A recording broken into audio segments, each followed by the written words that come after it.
네, 오늘은 어찌하여라는 하소연이 변하여라는 제목으로 하박국서를 좀 정리하겠습니다. 대화를 해보면 눈살을 찌푸리게 만드는 사람이 있습니다. 다른 사람의 이야기를 끝까지 듣지 않고 자신의 주장만을 강조하는 사람일 것입니다. 물론 상대가 옳지 않은 이야기를 할 때에는 그것을 우리가 받아들일 수는 없지만 그럼에도 불구하고 들어보지도 않고 자신의 주장만을 강조한다면 누가 과연 그 사람과 관계를 맺고 싶어 하겠습니까?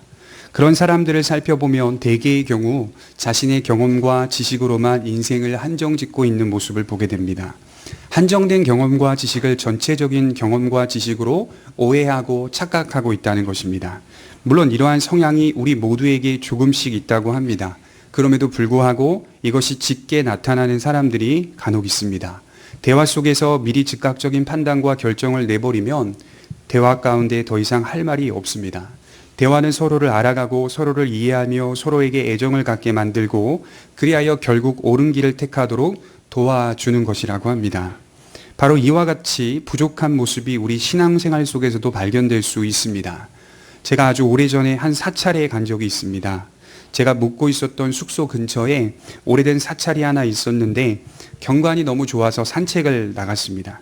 제가 사찰을 가는 것이 불교의 신앙을 믿는다거나 섬기기 위해 가는 것이 아니었습니다. 그럼에도 불구하고 그것을 갔다 왔다는 이야기를 들은 어떤 성도님이 저를 강하게 비판하는 겁니다. 영적으로 회방을 받고 영적으로 미혹을 받는 그런 자리에 가서 되겠느냐. 사실 저는 영적으로 회방을 받지 않았습니다. 오히려 그런 모습들을 통해서 영적인 유익을 경험했습니다. 우상을 숭배하는 인간의 모습이 더없이 허무해 보였고 성경이 가르치는 인간의 상태가 하나님을 만나지 않고서는 언제나 항상 헛된 모습일 뿐이라는 것을 확인할 수 있었습니다. 오히려 저를 비판하는 그분을 보면서 자신이 알고 있는 한정된 신앙의 지식을 가지고 모든 것을 판단하고 있기 때문에 저분이야말로 매우 위험한 신앙이라고 생각했습니다. 여러분 꼭 사찰에서만 영적인 회방을 받습니까? 꼭 사찰에서만 미혹을 받습니까? 꼭 사찰에만 악한 영이 득실됩니까? 마태복음 8장 28절에 보면 예수님께서 가다라 지방에 가실 때 귀신 들린 자 둘이 무덤에서 나와 주님을 만난 사건이 있습니다. 사람들은 이 사건을 가지고 귀신은 유독 무덤에 많이 몰려 있다고 주장합니다. 아닙니다. 성경에서 나타나는 귀신 들린 자들의 모습은 마태복음 8장 28절 사건을 제외하고는 모두 우리가 사는 일상 속에서 발견된다는 것을 깨달아야 합니다. 우리가 사는 세상 모든 곳에서 악한 영들의 회방과 미혹이 있다는 겁니다. 유독 어떤 지역에서만 귀신들이 득실된다는 주장은 매우 성경적이지 않은 가르침입니다. 성경은 신자가 발을 딛고 사는 세상 속 어디서든 미혹과 회방을 받을 수 있다라고 말합니다. 하나님을 대적하는 사단이 지금도 하나님의 일을 방해하며 적대시합니다. 그러나 성경은 사단도 하나님의 통치와 다스림 속에 있다는 사실을 아주 분명하게 말해주고 있습니다. 제가 쭉 살펴봤어요. 한 주간 마태복음 4장부터 17장까지 귀신이라는 단어를 쳐봐서 쭉 살펴보니까 이 귀신이라고 하는 단어 또는 귀신 들린 자의 모습들 속에서 마태복음 8장 28절에 있는 사건을 제외하고는 모두 다 우리가 사는 일반적인 일상 속에서 나타나고 있다는 것을 볼 수가 있어요. 보편적으로 살아가는 삶의 모습 속에서 나타나고 회방을 받고 있다는 것을 볼 수 있어요. 더 나아가 사도행전 5장이나 사도행전 8장이나 사도행전 16장, 사도행전 16장 18절 말씀을 보게 되면 사도들이 사단을 물리치는 장면, 힘들고 어렵게 물리치는 것이 아니라 예수 그리스도의 이름으로 나가라라고 하는 명령을 통하여 물리치는 장면이 자세히 기록되어 있습니다. 사단도 하나님의 통치와 다스림 속에 있다는 사실을 신자들이 분명히 알고 있어야 된다는 거죠. 사도행전 17장 22절에 보면 바울이 아덴에 머물 때에 그곳에서 온갖 우상들을 섬기는 사람들을 보게 됩니다. 이렇게 설교를 시작하죠. 내가 보니 범사의 종교성이 많도다. 그 말씀으로 시작으로 인간이 가진 그러한 종교성들이 누구로부터 왔는지를 설교합니다. 하나님께로부터 주어진 참된 신앙심이 타락의 결과로 왜곡되었다는 사실을 알려줍니다. 오히려 인간은 그것을 가지고 우상을 숭배하는 데 사용하고 있다는 내용입니다. 인류의 종교성이, 인류의 신앙심이 사실 하나의 방향으로 모아져야 하는데 그것이 바로 예수 그리스도를 믿어 하나님과 화목을 이루라는 그 말씀으로 모아져야 하는데 인간은 타락하여서 그것을 찾지도 못하고 보지도 못하고 만지지도 못하며 발견하지도 못합니다. 바울이 참되신 하나님 안에서 온 세상을 바라보는 눈을 가진 사람으로서 아덴에 있는 모든 사람들에게 오직 하나님만이 유일하신 분이시며 너희가 섬기고 있는 우상들은 그저 사람이 만든 여러 신들일 뿐이다, 이렇게 고백하고 있는 것이죠. 그가 기록해 놓은 바울 서신들을 읽으면 읽을수록 하나님에 대한 풍성한 이해와 지식들을 보게 되는데, 나아가 바울이 하나님을 온전히 아는 것은 불가능한 일이며 당신님께서 보여주신 것 안에서만 가능한 것이라고 말하였습니다. 여러분, 진리라고 하는 것은 타협할 수 없는 유일한 내용입니다. 어찌 보면 진리라고 했을 때 예수 그리스도를 믿어야만 구원을 받을 수 있다, 예수님을 믿어야만 죄가 속량받을 수 있다라고 하는 이 진리, 최소한의 진리의 내용은 어찌 보면 아주 좁고 편협한 내용일 수 있지만, 진리이신 하나님은 무한하시고 영원한 분이시기 때문에 제한된 이성을 가진 인간은 온전히 이해할 수 없다는 겁니다. 진리 그 자체는 우리가 그 내용으로 볼 때에 어떻게 보면 어떤 사람들에게는 좁게 보여지기도 하고 편협하게 보여지기도 하고, 또 어떤 이는 신앙의 어떤 성숙과 신앙의 지식이 잘 자라고 있는 분들은 좀 넓게 진리를 이해하고 있는 분들도 있을 수 있겠지만, 진리 자체이신 하나님 그분을 우리가 연구하고 그분을 탐구하기 시작한다면 무한하고 영원한 분이라는 것을 금세 깨닫게 되어 제한된 이성을 가진 인간으로서는 온전하게 하나님을 이해하기는 어렵다는 것을 알게 되는 것이죠. 거기다 우리의 이성은 죄로 물들었기 때문에 오늘 지금 진리를 전파하고 있는 이 자리에서도, 진리를 듣고 있는 이 자리에서도 항상 여러분들의 생각과 마음은 죄에 물들어져 있기 때문에 지속적인 방해를 받고 있다는 사실을 인정해야 됩니다. 올바른 진리를 듣고 있으면서도 이 시간에도 여전히 우리의 죄성 때문에 올바른 진리를 우리 마음에 적용하지 못하고 있다는 사실, 항상 진리에 대해 방해를 받고 있다는 사실입니다. 그래서 제가 서두에 말씀을 드렸더니, 사찰에 가서 사찰에 간 것 때문에 영적인 회방을 받았고 왜 그 자리에 갔느냐라고 저를 비판했던 그분의 모습을 볼 때에는 그분의 신앙이 마치 신앙이 자기의 신앙 안에 한정을 지어버리고 그리고 다른 이들을 평가하고 판단하고 있다는 것을 확인하게 되는 것이죠. 여러분, 그리스도인 하면 더 풍성히 알아갈 책임이 있는 사람들입니다. 기독교만이 아니라 세상 온 만물을 더 풍성히 알아갈 책임이 있습니다. 누구의 눈을 가지고요? 하나님의 눈을 가지고 교회로 시작으로 하여금 온 세상이 교회와 어떻게 연관되어 있는지를 더 풍성히 알아갈 책임이 있습니다. 이처럼 왜곡된 모습들이 신앙의 모습 속에서도 발견될 수 있다라는 것이죠. 같은 그리스도를 믿는데도 같은 신앙의 자세와 태도를 갖지 못하는 건 왜일까요?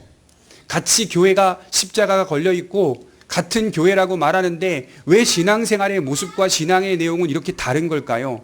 저는 명확하게 규정할 수 있는 방법은 하나라고 생각합니다. 그들의 신앙이 하나님을 한정짓고 신앙생활을 하고 있기 때문입니다. 더 이상 발전하거나 풍성히 나아갈 시도조차 하지 않고 있다는 거예요. 그 자체로 편협하게 신앙생활하는 것이 그게 자기의 신앙의 전체라고 생각하기 때문에 그걸 마음에 새기고 다른 이들을 잣대를 들이대어 그들을 평가하고 그들을 정의하고 있다는 거죠. 나와 같지 않으면 저 신앙은 잘못된 것이다라고 평가한다면 그것이 어찌 기독교 신앙이라고 말할 수 있겠습니까?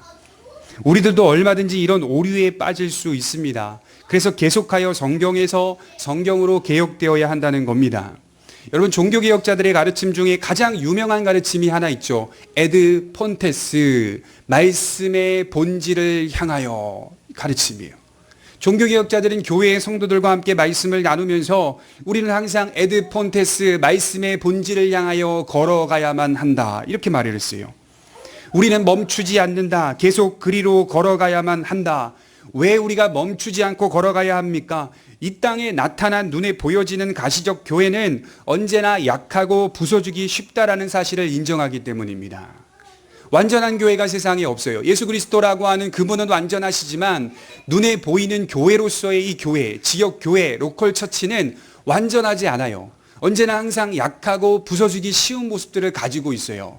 그러니 멈춰서는 안 되죠. 에드 폰테스, 말씀의 본질을 향하여 교회는 계속 걸어갈 때 건강해질 수 있습니다. 건강해질 수가 있습니다. 얼마 전 나왔던 영화 가운데 철로역정이라는 영화 보셨습니까? 애니메이션 나왔죠. 그 철로역정이라는 영화 속에서 더빙이 하나 있고 그 다음에 영어로 되어지는 그 영화가 있어요. 동시에 상영을 했는데 그 철로역정이라고 하는 주인공 이 크리스찬이 한 고비 한 고비를 넘길 때마다 한글로는 그렇게 이야기하고 있지 않지만 영어에서는 말해요. 한 고비를 넘길 때마다 run, 또 한 고비를 넘길 때마다 run. run이라고 하는 단어가 엄청 많이 나옵니다. 뛰라. 한 고비를 넘기면 또 뛰라. 뛰라. 한글로는 이게 잘 안 나오더라고요. 바로 기독교 신앙을 가진 성도의 모습이 바로 그런 거 아닙니까? 우리는 사실 인생 속에서 한 고비 한 고비를 넘고 있는 겁니다. 그 한 고비 넘으면 끝날 것 같죠. 또 한 고비가 또 나타납니다. 그 한 고비 넘으면 끝날 것 같죠. 또 한 고비가 또 나타납니다. 그 고비가 나타날 때마다 그리고 넘어갈 때마다 거기서 다 됐구나 이렇게 생각해서는 안 되는 거예요. 오히려 그때 우리가 우리 자신에게 외쳐야 되는 겁니다. run. 그거 누가 외치는지 아십니까? 하나님께서 크리스찬에게 외치는 거예요. 뛰라. 달려라. 돌아보지 말아라. 왜 서두에 제가 이런 말씀을 드리냐면 오늘 하박국 선지자의 마지막 고백을 들여다보면서 1장과 3장의 고백이 많이 다르다는 거죠. 하박국의 생각과 지혜보다 크신 하나님을 보기 때문입니다. 하박국이라고 하는 선지자를 하나님께서는 더 깊이 만나주셨고 그로 하여금 하나님은 인간의 지혜와 생각으로 한정지을 수 없는 분이라는 사실을 깨닫게 해주셨습니다. 저와 여러분들의 인생 속에서도 하나님은 크신 하나님으로 다가오실 것입니다. 우리의 지혜와 생각 속에 갇혀있는 하나님이 아니라 그것을 뛰어넘어 모든 것을 조화롭게 만드시는 하나님의 손길을 나타내실 것입니다. 우리는 그런 하나님을 섬기면서 크고 위대하며 놀라우신 하나님을 계속적으로 알아가는 겁니다. 누군가에게 논리적으로 말할 수 없다 하더라도 크고 놀라우신 하나님을 매일 성도들은 경험하게 되는 겁니다. 근래의 책을 보다가요, 이 직감이라는 단어가 눈에 탁 들어왔어요. 직감. 여러분, 직감이 무슨 뜻인지 아십니까? 사물이나 현상을 접할 때 설명하거나 증명하지 아니하고 진상을 곧바로 느껴 아는 것. 이게 직감입니다. 그러니까 우리가 무언가를 설명할 때 그것을 설명하고 논리적으로 논증하고 또 증명해내고 그리고 나서 결론적으로 귀납적이라고 하잖아요. 결론적으로 그 결론이 이거다라고 말하는데 인간이 가진 것들 속에서 직감이라는 것이 있다는 거예요. 직감은 굳이 설명하지 않아도 내게 그 모든 것들이 다가오는 그 본질과 진상이 다가오는 것으로 느껴 아는 것을 말합니다. 예컨대 우리가 좋은 자연 경관을 봅니다. 그 자연 경관을 보면서 즉각적으로 진상이 우리 안에 들어와 뭐라고 표현하죠? 아름답다라고 표현하죠. 직감입니다. 누군가에게 설명하지 않아도 본질이 즉각적으로 다가오는 것을 말하는 것이죠. 기독교 신앙도 이와 마찬가지예요. 하나님의 복음과 진리를 제가 논리적으로 성도들에게 잘 설명해야 될 책임도 있지만 어떤 경우 우리가 신앙생활하다 보면 어떤 이에게 논리적으로 설명하지 못한다 하더라도 내가 만난 하나님, 내가 느낀 하나님, 내가 발견한 하나님에 대한 직감으로 다가오는 경우가 있다는 거예요. 참 신비스럽게. 누군가에게 자세하게 논리적으로 설명하지 못한다 하더라도 나는 하나님을 만났고 나는 하나님을 알고 있으며 깊은 하나님의 은혜와 크신 하나님을 알고 깨닫고 있다는 사실. 하나님은 직감적으로도 역사하시고 논리적으로도 역사하시는 분이다. 이렇게 말씀을 하고 있는 것입니다. 여러분, 하박국서와 매우 흡사한 책이 욥기라고 하는 책입니다. 욥기를 읽으면서 발견하는 방향이 하나 있는데 하나는 욥의 방향이에요. 욥이 생각하는 하나님에 대하여 고난을 만나면서 환난을 만나면서 의문을 갖기 시작해요. 이러한 고난과 환난 앞에서 욥은 실망하고 좌절합니다. 그리고 끝내는 자신의 생애를 저주합니다. 그러나 욥이 다시 하나님을 만날 때 자신이 이해하고 믿었던 그 하나님보다 하나님은 더 크시다는 것을 발견했어요. 하나님은 욥에게 무엇을 가르쳐 주셨습니까? 두 가지죠. 하나님의 하나님 되심을 가르쳐 주셨어요. 하나님의 하나님 되심. 또 한 가지는 뭡니까? 이 험악한 세상 속에서 살기 위해서는 성숙한 신앙이 필요하다. 너가 가진 그 신앙으로 끝내서는 안 된다. 이 미혹이 많고 유혹이 많은 이 험악한 세상 속에서는 성숙한 신앙으로 하나님을 만나고 세상 속에서 믿음을 지켜내야 된다. 이 말을 하고 있더라 이거죠. 처음 그가 잃어버렸던 모든 것들을 더 풍성하게 회복해 주셨어요.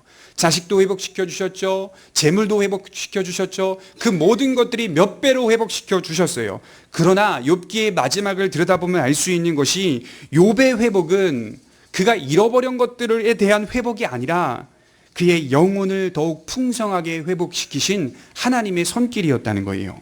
우리 삶도 마찬가지예요. 결국 우리 안에 하나님이 무엇을 남기실 것입니까? 하나님이 어떤 분이신지를 남겨가시는 거예요. 내 작은 생각과 지혜를 넘어서 하나님이 일하시고 계신다. 하나님이 역사하고 계신다. 하나님이 풍성하게 우리를 성숙시켜 가신다. 이걸 남기시고 계시는 거예요. 우리 16절 말씀을 잠시 보겠습니다.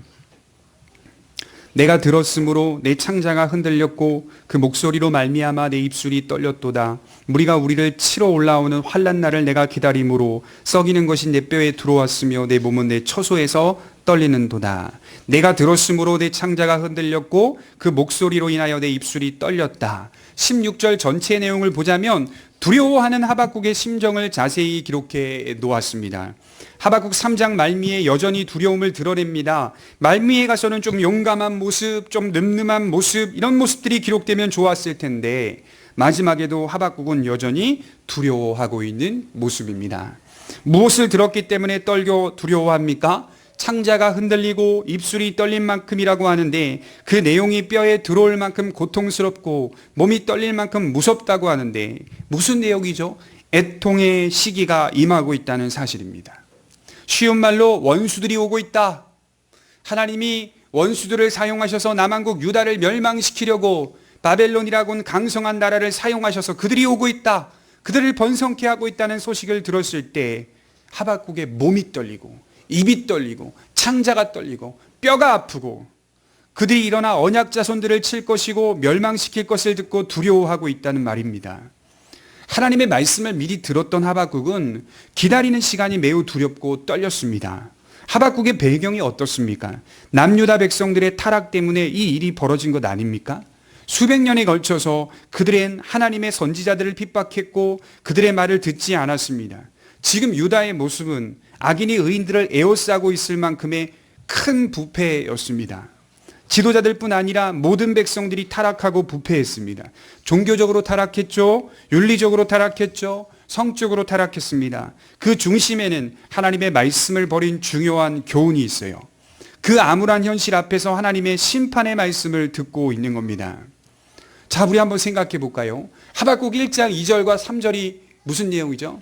하나님 어찌하여 가만히 계십니까? 어찌하여 듣지 않고 계십니까? 어찌하여 이 백성들이 저렇게 악을 저지르며 행하는데 왜 가만히 내버려 두십니까? 라고 하는 뭐라도 좀 해보십시오 라고 하는 내용의 기도였지 않습니까? 그러나 이제 보십시오. 마지막 장면은 막상 하나님이 결정하신 심판의 내용을 들으니까 속이 시원할 줄 알았는데 전혀 그렇지 않고 두렵고 떨렸다 이렇게 고백하고 있어요. 두렵고 떨린 마음이 가득했습니다. 고통과 슬픔이 몰려왔습니다. 우리가 지나왔듯이 사실 하나님은 하박국 선지자에게 그러한 징계 속에서도 긍휼을 베푸시겠다고 선언하셨어요. 여러분 하박국 3장 3절부터 15절 우리가 지금 잠깐 쭉 건너뛰었는데요. 3절부터 15절을 보게 되면요. 3절부터 15절까지의 내용 전체가 다 하나님이 싸우시겠다는 내용이에요. 이 심판 속에서도 하나님께서 너희들을 지키고 바벨론을 멸망시키겠다라고 하는 하나님의 함께하심의 약속이 들어있는 내용입니다. 이스라엘의 멸망이라는 예언 속에서도 여전히 그의 백성들과 함께하겠다고 약속한 내용이 바로 그 전에 3절부터 15절까지의 아주 구체적인 내용이에요. 그럼에도 불구하고 고통스러운 것은 고통스럽다는 것이죠. 슬픈 것은 슬픈 겁니다. 두려운 것은 두려운 겁니다. 자신이 원했던 방식이 아니라 하나님의 방식이 내 창자가 떨릴 만큼 내 몸이 떨릴 만큼 뼛속까지 고통스러울 만큼 힘들다는 겁니다. 저는 이 모습을 보면서 하박국 선지자의 신앙은 포장하지 않았던 신앙이라고 말씀드리고 싶습니다. 고통을 그대로 드러낼 줄 아는 신앙. 저와 여러분들은 하박국의 진실함을 배워야 합니다. 어떤 사람들은 하나님을 믿으면 슬퍼해도 안 되고 하나님을 믿으면 두려워해서도 안 되고 낙심해서도 안 되고 절망해서도 안 된다고 말하지만 그러나 성경은 그렇게 가르치지 않습니다. 오히려 하나님을 만날수록 우리의 인격적인 요소가 솔직하게 드러난다고 합니다. 힘들면 힘들다고, 낙심이 되면 낙심이 된다고, 실망스러우면 실망스럽다고 하나님 앞에서만큼은 진실해지게 만듭니다. 허허허 웃으면서 아무 문제 없듯이 포장하며 신앙생활을 하고 있다면 그 또한 매우 잘못된 신앙입니다. 반대로, 뒤집어서 반대로 모든 것이 전부 큰 문제인 것처럼 생각해서도 안 됩니다. 그 중에 어떤 교회와 어떤 사람들은 문제를 더 만들어내는 신앙인들도 있어요. 문제 그 자체를 보며 하나님을 의지하지 않고 문제를 더 확대시켜버리는 신앙과 교회들도 있어요. 이것도 잘못된 겁니다. 믿음으로 하나님을 의지하는 방향을 갖되 그럼에도 불구하고 우리에게 몰려오는 정서적인 어려움을 겪을 때 내 안에 자연스러운 정서적 어려움이 있잖아요. 내 안에 자연스러운 정서적인 어려움을 겪을 때 하나님 앞에 솔직해야 됩니다. 주어지는 실망감, 슬픔, 고통들을 태연한 척 숨길 필요가 없습니다. 선지자도 이처럼 하나님 앞에 고통과 슬픔들을 아뢰고 있다면 우리 또한 충분히 그럴 수 있는 겁니다. 주님은 주님께 나오는 자들이 항상 주님 전 괜찮습니다. 전 만족합니다. 충분합니다. 아무 문제 없습니다. 라는 식으로 나오는 것을 원하지 않습니다. 오히려 때마다 우리의 연약함을 솔직하게 아뢰는 자들을 기뻐하십니다. 주님 오늘은 기쁩니다. 한 주간 하나님께서 저와 함께 하셨던 일들이 있었습니다. 감사합니다. 주님 오늘은 슬픕니다. 고통스럽습니다. 제 인생이 왜 이렇게 펼쳐져야 하는 겁니까? 여러분 우리는 기계가 아닙니다. 우리는 인격적인 존재들입니다. 하나님은 그것을 잘 아세요. 그리하여 그런 우리들의 아픔 가운데 역사하셔서 세상이 줄 수 없는 위로와 평강으로 채워 가십니다. 슬퍼할 수 있는 자만이 복을 받을 수 있다. 이게 성경의 가르침이에요. 슬퍼할 수 있는 자만이 복을 받을 수 있다. 하나님 안에서 두려움을 갖는다는 것은 선한 소망이 그의 안에 있다는 증거일 것입니다. 마태복음 5장 3절에 보면 심령이 가난한 자는 복이 있나니, 5장 4절에 애통하는 자는 복이 있나니. 왜 이런 정서적인 어려움들을 기록하며 복과 결부시키고 있는 겁니까? 하나님 앞에 솔직한 우리의 상태를 드러내고 있는 사람, 그 사람이야말로 하나님의 복을 받을 수 있는 사람이라는 겁니다. 진실한 모습으로 서야 합니다. 저에게 안 그러셔도 돼요. 하나님께만큼은 진실한 모습으로 서야 돼요. 포장하지 않아야 그럴 때 비로소 하나님의 은혜와 약속이 더 분명하게 보이는 겁니다. 어차피 이스라엘을 다시 회복시킨다고 하셨으니, 그렇잖아요. 멸망을 시킨 다음에 다시 회복시킨다고 하셨으니 아무 두려움도 슬픔도 가질 필요가 없다고 생각한다면 그는 아직 인생의 의미가 무엇인지를 모르는 겁니다. 우리 현실 가운데 만나는 모든 어려움들 앞에 두렵지 않은 사람이 어디 있습니까? 여러분 여기 두렵지 않은 사람이 어디 있어요? 매일매일의 인생 속에 어떻게 펼쳐질지 모르는 인생 속에 두렵지 않은 사람이 어디 있습니까? 그 두려움을 겪어내면서 하나님을 믿고 의지하는 것이 마땅한 모습입니다. 그 두려움을 가지면서도 끝까지 버리지 아니하시는 하나님의 약속을 신뢰하는 겁니다. 우리 17절을 한번 보겠습니다. 17절, 18절, 19절 같이 한번 읽어보겠습니다. 시작. 비록 무화과 나무가 무성하지 못하며 포도나무에 열매가 없으며 감람나무에 소출이 없으며 밭에 먹을 것이 없으며 우리의 양이 없으며 외양간에 소가 없을지라도 나는 여호와로 말미암아 즐거워하며 나의 구원의 하나님으로 말미암아 기뻐하리로다. 주 여호와는 나의 힘이시라. 나의 발을 사슴과 같게 하사 나를 나의 높은 곳으로 다니게 하시리로다. 이 노래는 지휘하는 사람을 위하여 내 수금에 맞춘 것이니라. 자, 지금까지 하박국은 16절 전체에서 두려움을 가지고 있었습니다. 온통 두려움으로 휩싸여 그 두려움의 고통을 느끼고 있었죠. 거기서 끝나는 것이 아니라 성경은 항상 그 두려움을 눌러버리는 안정감이 있다 이렇게 말하고 있습니다. 두려움을 눌러버리는 안정감이 있다. 그리스도인들에게만 있는 것이죠. 두려움과 고통으로 끝나지 않고 기쁨과 찬송으로 끝나고 있더라는 겁니다. 당시 유다의 상황은 경제적으로 그리 넉넉하지 않은 상황이었습니다. BC 605년경에 바벨론이 남한국 유다를 1차로 침략하게 되는데 그 시기가 점점 가까이 오면 올수록 경제적인 상황이 좋지 않게 됩니다. 나아가 하박국은 하나님의 계시를 통하여 바벨론의 침략을 받은 이스라엘의 미래의 상태를 보고 있습니다. 전쟁 뒤에 기근이 온단 말이죠. 전쟁 뒤에는 다 메말라 버리는 거예요. 이스라엘의 상황은 그 대표적인 양식, 무화과, 포도, 감람나무, 밭의 소출, 외양간에 있는 여러 목축들이 사라지게 될 것을 미리 보고 있는 겁니다. 요즘 말로 쌀독에 쌀 없고 옷장에 옷 없고 자동차에 기름 없고 주머니에 통장에 돈도 떨어지는 상황.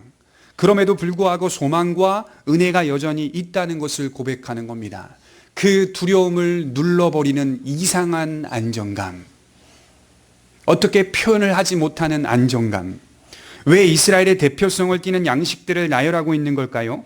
신자의 기쁨은 땅에 있는 것들의 풍성함에 달려있지 않다는 것이겠죠. 없어질 것들, 사라질 것들 때문에 기뻐하는 자들이 아니라 영원한 것들로 인해 기뻐하는 자들이라는 것입니다. 여러분, 결핍이라는 단어 아시죠? 이스라엘이 장차 결핍을 겪게 될 것입니다. 있어야 할 것들이 없어지고 모자라지는 상태. 비록 세상의 결핍을 경험하며 이 생의 기쁨이 메마르게 되는 상황에 놓이겠지만 이 생의 기쁨이 소망이 아니라는 것을 발견할 때 비로소 내가 만나고 있는 그 환난이 나의 구원을 촉진시키더라. 내가 겪고 있는 그 역경과 환난, 메마름, 궁핍함이 신자의 구원을 촉진시키는 일로 다가오고 있다는 겁니다. 하나님을 더 만나는 일로 다가오고 있다는 겁니다. 역경이 구원을 촉진시키더라. 이게 성경의 가르침입니다.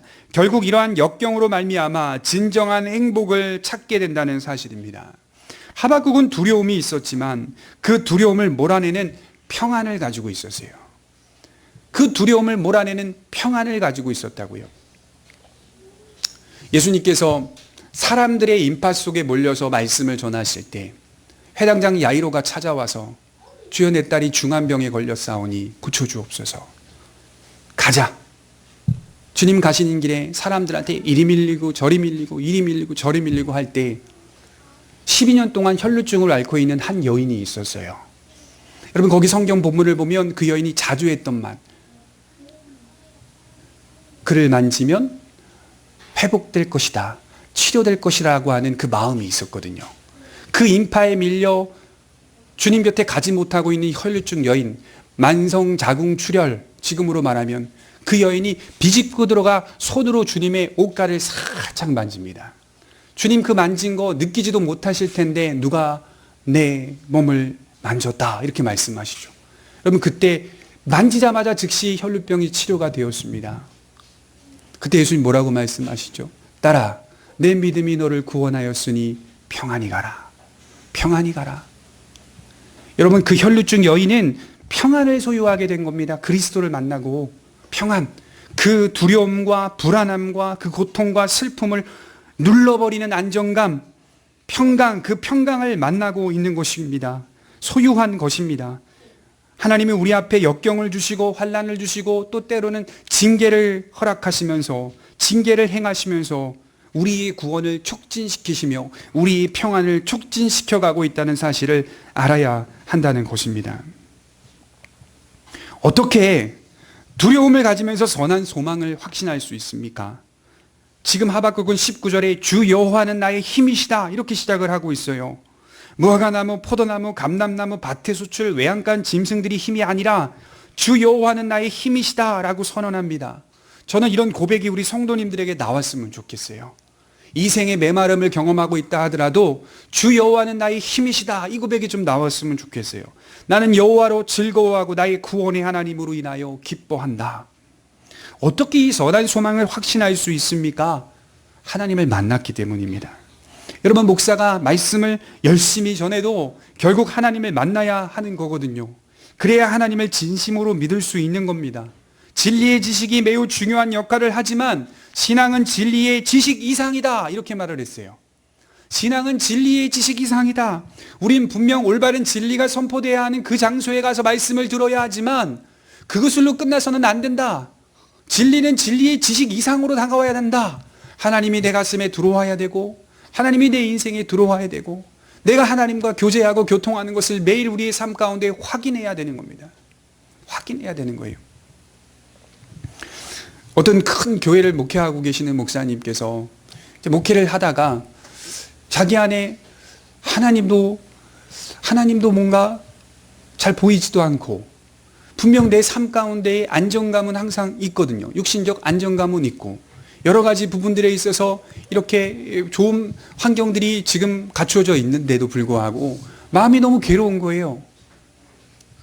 그래서 자녀들과 아내와 대화를 하다가 쿠웨이트라고 하는 선교지 지역으로 가겠다라고 하는 결심을 먹고 교회를 사임하고 쿠웨이트로 가셨습니다.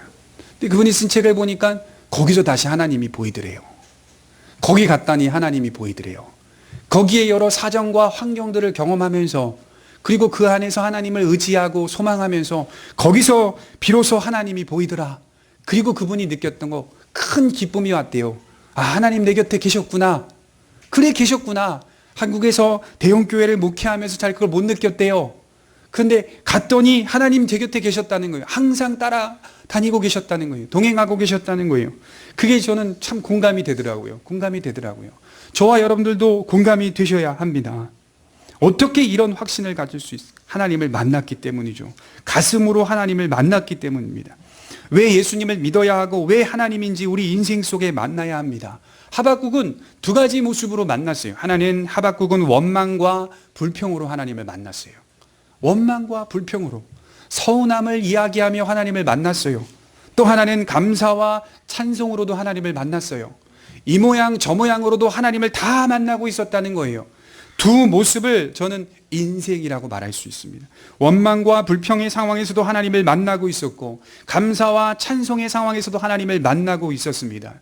결국 그가 마지막에 하는 고백은 19절에 보면 주께서 나의 발을 사슴과 같게 하사 나를 나의 높은 곳으로 다니게 하시리로다. 제가 어린 시절 동물의 왕국을 보다가 사슴이 무서운 동물에게 막 쫓기는 겁니다. 동물의 왕국을 제가 좋아했거든요. 막 쫓기는 겁니다. 그러다 가파른 절벽에 도달했습니다. 저는 어린 마음에 분명히 잡혀먹을 거다, 목을 먼저 물 거다, 목이다 예측하고 있었는데 그 절벽을 타고 사슴이 막 올라가는 거예요. 거의 90도 가까운 절벽을 사슴이 막 튕겨서 올라가는 겁니다. 오히려 쫓아오는 짐승이 올라오질 못하는 겁니다. 절벽을 타고 높이 올라가는 사슴을 보면서 겉으로는 매우 연약한 모습을 가졌지만 사슴에게는 숨겨진 힘이 있다. 그게 뭐죠? 가벼운 발을 가졌다는 거죠. 가벼운 발. 세상 속에 사는 그리스도인의 모습이 어떠냐? 이렇게 묻는다면 저는 항상 쫓기는 사슴이나 양과 같지 않겠습니까? 이렇게 말합니다. 그리스도인으로 세상을 사는 모습이 사자 같다고요? 아닙니다. 성경 어디에 그런 모습이 있습니까? 사자 같은 그리스도인이 어디 있습니까? 우리가 만일 사자처럼 세상 속에 살기를 원한다면 아직 예수님이 걸어가신 십자가의 길의 의미를 잘 모르는 거예요. 자기를 부인하고 자기 십자가를 지고 사는 그 길의 의미를 잘 모르는 거예요. 신자는 사자처럼 살려고 해도 사자처럼 살 수가 없어요. 남의 목을 쥐어뜯고 물어 죽이려고 해도 그게 안 되는 거예요. 마치 사슴과 같습니다. 약해 보이고 쫓기는 것 같고 또 때로는 피해 다니고 겁도 더럽게 많고. 신자는 그래요. 무섭고 두렵고 겁도 많고 쫓기는 것, 약해 보이고. 그러나 오늘 하박국은 사슴이 가진 힘이 있다고 합니다. 사슴은 높은 곳을 향하여 뛸 수 있는 가벼운 발을 가지고 있어요. 그리스도인은 사슴 같지만 그 발이 항상 높은 곳을 향하고 있더라. 우리만이 할 수 있는 능력이 무엇입니까? 이 세상에 살면서 하늘에 발을 딛고 살 수 있다는 거 아닙니까? 하나님이 계신 하늘의 보좌에 발을 딛고 산다는 것, 이거 우리가 가진 힘 아닙니까? 막 쫓겨요. 우리도 누가 우리를 물려고 막 다가와요. 절벽에 도달했어요. 그러면 그는 허허 웃으면서 우리 목을 물어 죽일 것 같잖아요. 그때 우리 힘이 발휘하잖아요. 하나님의 능력으로 높은 곳을 향해 뛰는 겁니다. 못 따라오는 거죠. 못 따라오는 거죠. 거기까지만, 세상 속에서 세상 사람들이 거기까지만 우리를 추격해오고 그 막상 그 최고의 절정에서는 우리는 죽지 않아요. 올라가죠. 높은 곳을 향해. 이게 바로 성경의 가르침인 거죠. 하나님이 계신 하늘 보좌에 발을 딛고 사는 사람들이 그리스도인입니다. 우리에겐 하늘을 향해 가는 힘이 있습니다. 그래서 사도 요한은 결국 승리는 오직 그리스도인들만이 가질 수 있는 유일한 것이라고 말했어요. 요한일서 5장 4절에 무릇 하나님께로부터 난 자마다 세상을 이기느니라. 세상을 이기는 승리는 이것이니 우리의 믿음이니라. 이것이 바로 우리의 힘이다. 이렇게 말씀을 드리는 겁니다. 기도하도록 하겠습니다.